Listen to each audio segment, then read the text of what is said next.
최근 영국은 사상 최악의 폭염에 마비됐습니다. 철도는 녹아내리고 공항은 폐쇄, 병원은 과부하 상태였죠. 그러나 같은 시각 한국 서울의 시민들은 반팔 차림으로 조깅을 하며 평온한 일상을 보내고 있었습니다. 이 극명한 차이에 충격을 받은 가디언 기후 전문 기자가 모든 취재 일정을 취소하고 한국으로 향합니다. 그리고 그곳에서 마주한 진실은 놀라웠습니다. 한국은 폭염을 참는 것이 아니라 통제 가능한 문제로 전환한 나라였던 것입니다. 지금부터 취재 과정을 이야기 시작하겠습니다. 도대체 이게 현실일까? 나는 지금도 그 순간을 잊지 못한다. 2024년 7월 19일 런던 히드로 공항. 내가 서 있던 터미널 내부의 온도는 섭씨 41.2도. 숨조차 쉬기 힘들 만큼 무거운 공기. 셔츠는 땀으로 젖었고 얼굴은 벌겋게 달아올라 있었다. 사람들은 쓰러지듯 바닥에 앉아 있었고 아이는 울고 어르신은 정신을 잃었다. 안녕하세요. 저는 레이첼 모건. 영국 가디언지의 선임 기후 전문 기자이자 환경 다큐멘터리 제작자입니다. 지난 10년간 세계 곳곳을 누비며 홍수, 가뭄, 산불, 폭염 현장을 직접 취재해왔고 기후 위기의 실체를 생생히 전달해왔습니다.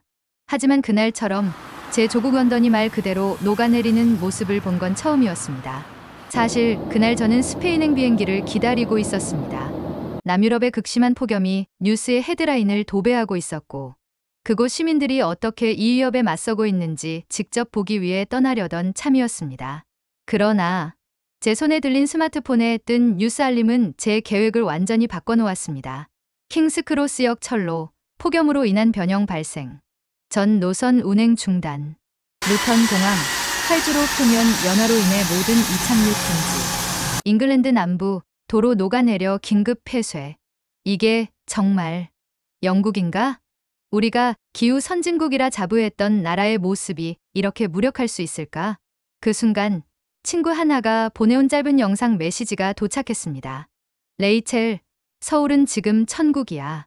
딱 한 줄과 함께 첨부된 영상. 서울 강남 거리. 반팔 옷을 입은 시민들이 커피를 마시고 테라스에서 식사를 하고 공원에서 조깅을 즐기고 아이들과 산책하는 모습. 나는 믿을 수 없어 영상을 3번이나 반복해서 봤습니다. 혹시 겨울 영상 아니야? 혹시 작년 자료 아니야? 그들은 지금 여름을 살고 있었고 우리처럼 섭씨 30도를 넘는 날씨였지만 모두가 평온해 보였습니다. 숨이 막히는 더위 따위는 존재하지 않는 것처럼. 공항에 다시 눈을 돌리니 사람들은 여전히 신문지로 부채질을 하고 5파운드짜리 생수를 사며 고통스러운 현실을 견디고 있었습니다. 그때 저는 직감했습니다. 이건 단순한 에어컨 이야기나 개인의 적응 문제 그 이상이라는 걸. 날씨가 삶을 위협할 수준일 때 인간은 어떻게 살아남을 수 있는가? 그 질문이 머릿속을 떠나지 않았습니다. 그리고 저는 결심했습니다. 스페인행 비행기를 취소하고 서울로 향하는 항공권을 예매했습니다. 기후 전문 기자로서 반드시 확인하고 싶었습니다.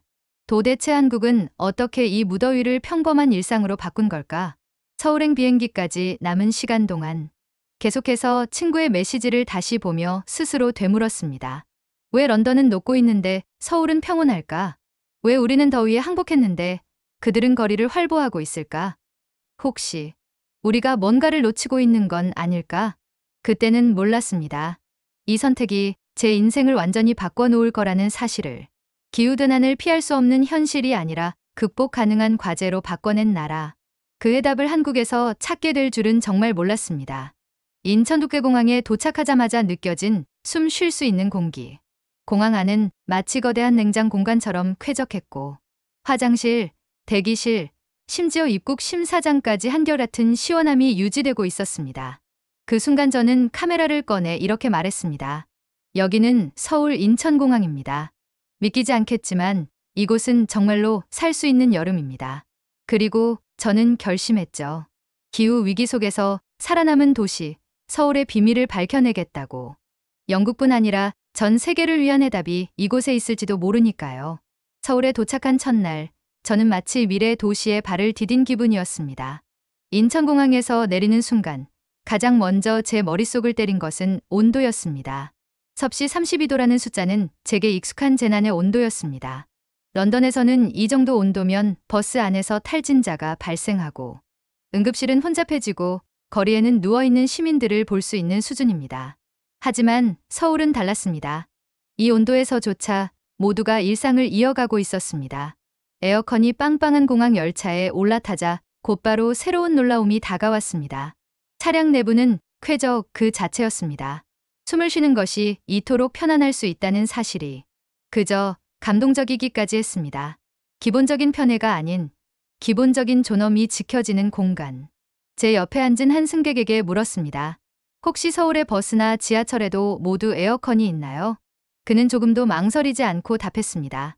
당연하죠. 안 나오면 항에 들어오고 승객도 안 타요. 그 대답은 가벼운 충격이었습니다.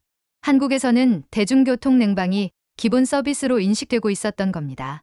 제가 살아온 나라에서는 버스에 에어컨이 나오는 것은 럭셔리였습니다. 여름철에 창문이 안 열리는 지하철을 타고 땀으로 흠뻑 젖은 채 출근하던 영국의 아침이 떠올랐습니다. 택시를 타고 호텔로 이동하는 동안에도 그 문화 충격은 이어졌습니다. 운전사분은 뒷좌석 온도를 따로 조절해주며 말씀하셨습니다. 요즘 더우니까요. 시원하게 가시죠. 심지어 서울의 택시는 실내 공기 청정 모드까지 갖추고 있었습니다. 창밖으로는 도심 곳곳에 자동으로 펼쳐지는 차양막이 보였습니다. 운전사분의 설명에 따르면 일정 온도를 넘으면 자동으로 그늘을 제공하는 시스템이라고 합니다. 도시가 스스로 시민을 보호하는 구조, 이 얼마나 놀라운 일인가요? 호텔에 도착하자마자 저는 첫 촬영을 시작했습니다. 서울 도심 한복판입니다. 지금은 한낮이고 기온은 33도입니다. 하지만 사람들은 여전히 거리를 걷고 테라스에서 음료를 마시고 아이들은 놀고 있습니다. 이 도시는 어떻게 이런 일이 가능한 걸까요? 그날 밤 명동의 거리를 걷다가 또 한 번 놀라움을 느꼈습니다. 밤 10시가 다 되었는데도 거리에는 시민들이 가득했습니다. 어르신부터 어린아이들까지 다들 가볍게 웃으며 거리를 걷고 있었습니다. 그 누구도 더위에 지쳐있지 않았습니다. 런던에서는 이 시간에 이 온도에서는 거리엔 사람이 없습니다. 심지어 냉방이 되지 않는 집 안에서조차 고통을 호소합니다. 하지만 서울은 달랐습니다. 더위는 통제 가능한 문제였고 시민은 그 문제의 피해자가 아니라 주체였습니다. 다음 날 저는 서울시청을 방문했습니다. 기후대응팀의 박정우 과장과의 인터뷰는 저에게 많은 것을 가르쳐 주었습니다. 서울에는 1200개 이상의 무더위 쉼터가 운영 중입니다. 누구든지 더위를 피할 수 있도록 무료로 개방되어 있죠. 도서관, 은행, 주민센터, 경로당까지 다양한 공간이 쉼터로 활용됩니다. 저는 되물었습니다. 정말 누구나 이용 가능한가요? 그는 웃으며 답했습니다. 그럼요. 저희는 생존의 문제라고 봅니다. 이 쉼터에는 에어컨뿐만 아니라 냉수 제공, 혈압 측정기까지 갖춰져 있었습니다. 단순한 휴식 공간이 아닌 건강관리가 가능한 안전한 피난처였습니다. 심지어 쉼터는 폭염 특고 때만 운영되는 게 아니라 여름철 내내 매일 운영됩니다. 런던에서는 더위에 취약한 노년층이 집 안에서 고립되어 위험에 처하는 경우가 많습니다. 하지만 서울에서는 시민 모두를 위한 여름 생존 네트워크가 작동하고 있었습니다. 박정우 과장은 더 놀라운 사실도 알려주었습니다. 서울시는 하루 3번 주요 도로에 살수 차량을 보내고 있습니다. 도로 표면 온도를 낮추기 위한 조치죠. 거짓말 같았지만 사실이었습니다. 기후위기에 대해 정부가 이렇게까지 선제적으로 대응하고 있다는 사실이 저에게는 거의 믿기지 않을 정도였습니다. 그날 오후 저는 서울 시내를 걸으며 실제로 온도 센서가 달린 스마트 차량이 자동으로 펼쳐지는 모습을 직접 목격했습니다. 센서가 기온을 감지하자 길가에 설치된 차량이 서서히 펼쳐지며 그 아래를 지나던 시민들에게 자연스러운 그늘을 제공했습니다. 그 누구도 조작하지 않았고 도시가 알아서 움직였습니다. 그리고 또 하나의 차이. 모든 가게, 심지어 소형 편의점과 포장마차까지 에어컨이 가동되고 있었습니다. 대형 프랜차이즈만 냉방이 되는 구조가 아니었습니다.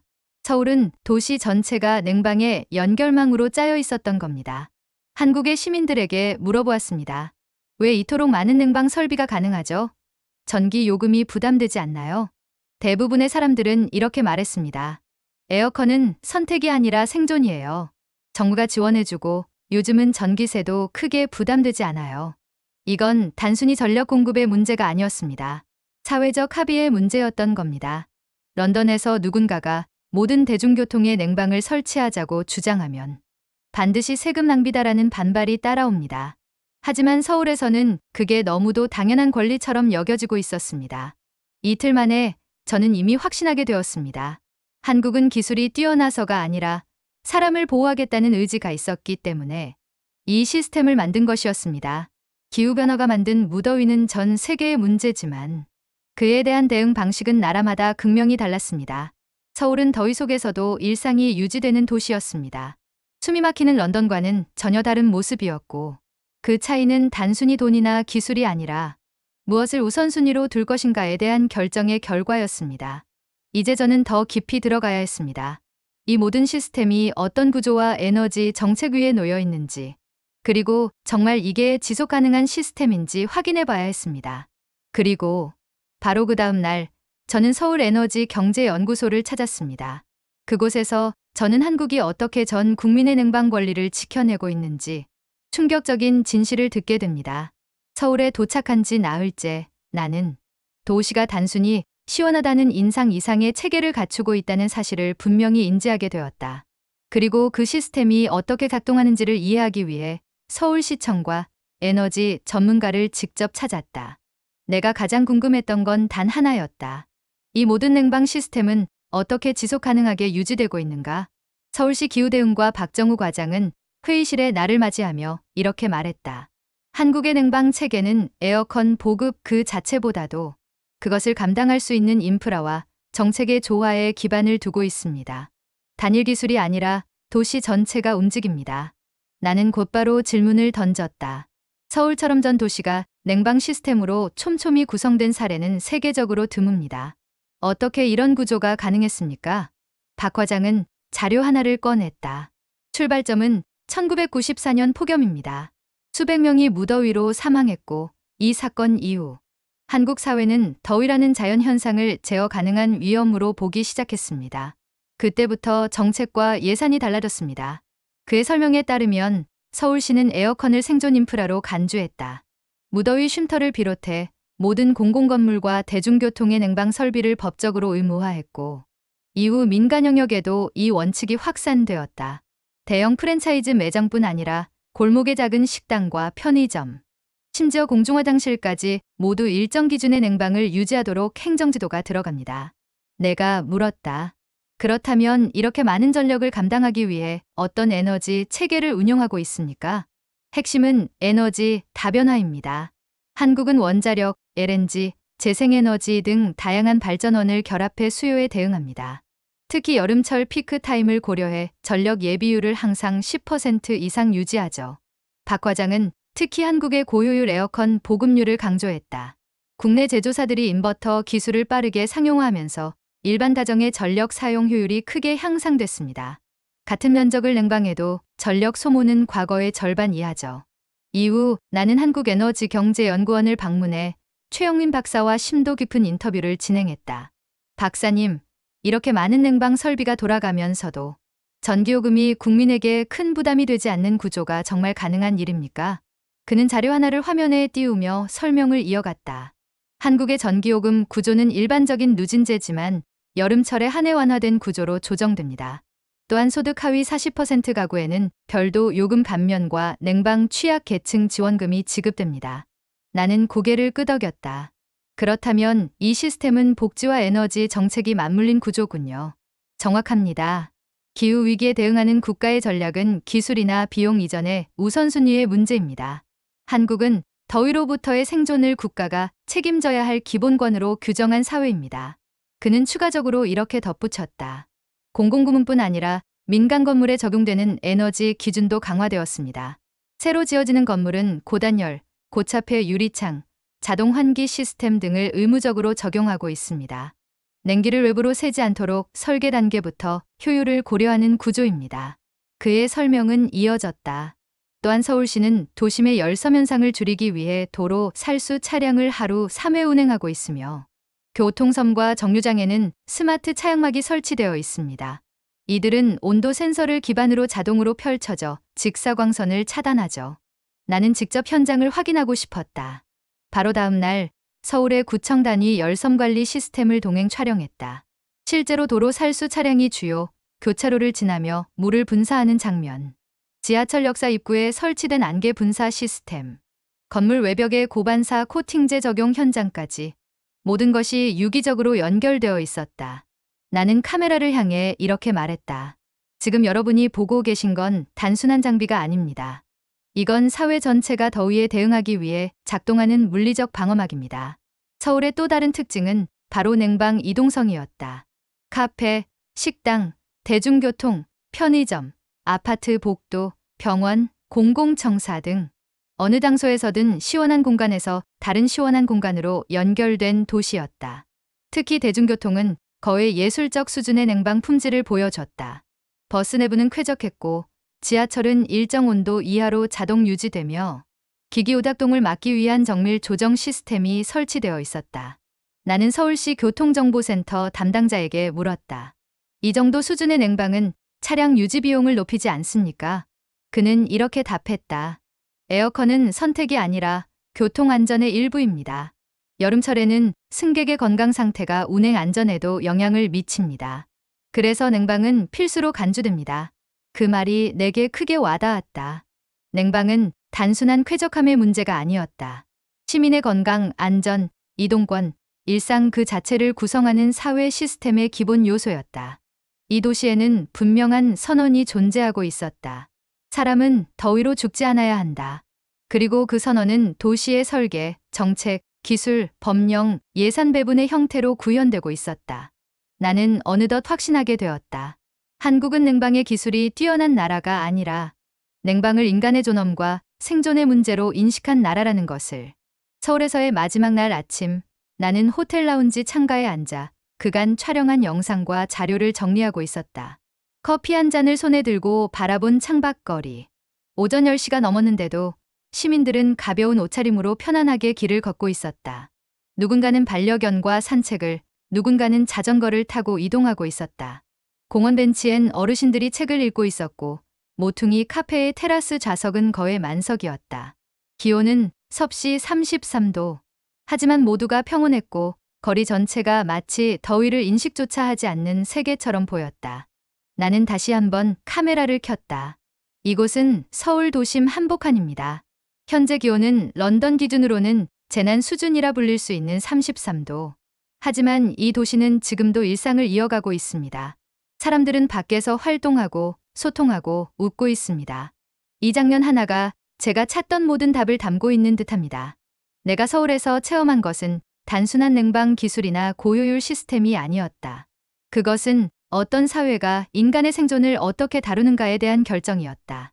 서울은 기후재난을 단지 불가항력적인 자연현상이 아니라 관리 가능한 사회적 이슈로 받아들였다. 그리고 그렇게 정의한 이상 그에 대응하는 방식도 전혀 달랐다.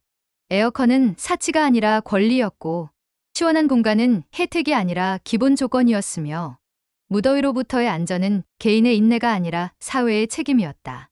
나는 다시 서울시청 박정우 과장의 마지막 말을 떠올렸다. 우리는 더위와 싸우는 게 아닙니다. 시민이 더위에 의식조차 하지 않아도 되는 도시를 만드는 게 목표죠. 기후가 바뀌더라도 삶은 그대로 유지돼야 하니까요. 나는 고개를 끄덕였다. 그건 단지 냉방 시스템이 아니라 삶의 형태를 지키기 위한 사회적 의지였다. 서울에서의 마지막 촬영을 마친 후 나는 한강 공원을 찾았다. 자동 차양막이 설치된 벤치에 앉아 강바람을 맞으며 일주일간의 기록을 머릿속에 되짚었다. 서울에 오기 전 나는 더위는 참는 거지라 생각했다. 그러나 이 도시는 그렇게 생각하지 않았다. 서울은 더위를 견딜 수 없게 만드는 구조 자체를 바꿨다. 그리고 마침내 나는 귀국길에 올랐다. 히드로 공항에 내리던 날 런던은 여전히 폭염특보 상태였다. 기온은 36도. 지하철 내부는 사우나처럼 달궈져 있었고 버스 창문은 미세하게 열릴 뿐이었다. 공공건물의 로비조차 선풍기 하나로 연명하고 있었다. 내가 떠났던 그 시점과 아무것도 바뀌지 않은 풍경. 그 안에서 나는 서울에서의 일주일이 단순한 체험이 아니었음을 느꼈다. 그날 밤 나는 모든 기록을 하나로 정리해 BBC에 최종 리포트를 송고했다. 제목은 단순했다. 한국, 무더위를 통제한 도시. 리포트는 방송 직후 큰 반향을 일으켰다. 뉴스 앵커는 생방송 중 놀란 듯 물었다. 정말로 한국은 모든 버스와 지하철에 냉방이 되나요? 나는 생방송 인터뷰에서 단호히 대답했다. 네. 한국은 더위를 개인이 견디게 두지 않습니다. 정부와 기업, 사회 전체가 시민을 보호합니다. 냉방은 선택이 아닌 생존의 시스템입니다. 방송이 나간 후 변화는 빠르게 일어났다. 영국 전역에서 수많은 시민들이 반응했고, 런던 시의회는 공공건물 냉방 의무화 정책을 검토하겠다고 발표했다. 영국 정부는 에어컨 구매에 대한 부가가치세를 한시적으로 면제했고, 노년층과 저소득 가구를 위한 여름철 에너지 바우처 시범 사업을 추진하기로 했다. 내가 서울에서 목격한 현실이 단순한 외국의 사례가 아닌 우리의 미래가 될 수 있는 모델로 받아들여지기 시작한 순간이었다. 나는 이제 확신한다. 서울은 단순히 더위를 이긴 도시가 아니라 기후변화 앞에서도 일상이 무너지지 않는 사회를 설계한 도시였다. 그 변화는 기술에서 시작되었지만 그 기술을 가능케 한 것은 사람을 지키겠다는 합의였다. 서울은 보여주었다. 기후위기 앞에서 우리는 무력할 필요가 없다고. 우리가 어떻게 살 것인가를 결정하면 시스템은 그 결정을 따라갈 수 있다고. 그리고 그 선택은 사회 전체를 바꿔놓을 수 있다고. 나는 지금도 가끔 서울에서 촬영한 거리 영상을 다시 본다. 반팔을 입고 한강을 걷는 시민들, 시원한 지하철을 타는 어르신들, 무더위 속에서도 웃고 있는 아이들. 그 장면들은 단순한 기록이 아니다. 기후위기를 인간의 손으로 극복할 수 있다는 증거다. 오늘 제가 여러분께 들려드린 이 이야기가 절망이 아닌 희망의 리포트로 기억되기를 바란다. 기후변화는 우리 모두가 함께 겪는 문제입니다. 그리고 한국은 그 해답 중 하나를 보여주고 있었습니다. 지금까지 서울에서 레이첼 모건이었습니다. 시청해 주셔서 감사합니다. 더위는 견디는 것이 아니라 관리할 수 있는 문제라는 걸 배웠죠. 기술, 정책, 사회적 합의가 함께할 때 기후 위기도 극복 가능합니다. 한국은 그 가능성을 보여준 나라였습니다. 여러분 오늘의 영상은 어떠셨나요? 마지막으로 1초면 충분한 구독과 좋아요를 부탁드립니다. 늘 건강하시고 마음 따뜻한 영상으로 다시 찾아뵙겠습니다. 지금까지 감동 소식이었습니다.